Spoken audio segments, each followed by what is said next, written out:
সুদূর পথ অতিক্রম করে আজকে এবছরের ভাবনা সবুজ পানের বর্ণ পরিচয়। আমাদের প্রকৃতি যখন ধ্বংসের মুখে, সেই প্রতিমাতে প্রকৃতির মাঝে তারা দেবী সরস্বতীকে তুলে ধরেছেন। এখানে সিংহ ময়ূরের অবস্থান আছে, যেগুলো আমরা মা সরস্বতী বাহন হিসেবে দেখেছি। সুন্দর সবুজ পানের বর্ণ পরিচয়।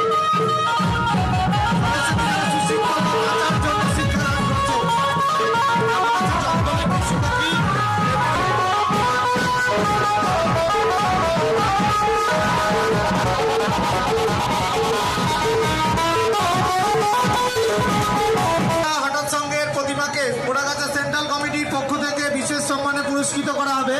পুরস্কারটি তুলে দেবেন মাননীয় মানিক পাল মহাশয়। মানিক পাল মহাশয়কে এগিয়ে আসার জন্য অনুরোধ করছি।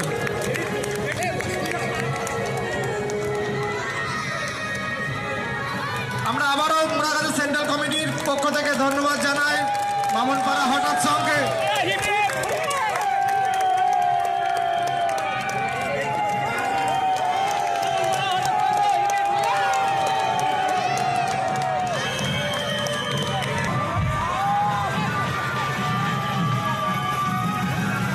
মঞ্চের সামনেটা নদীয়া।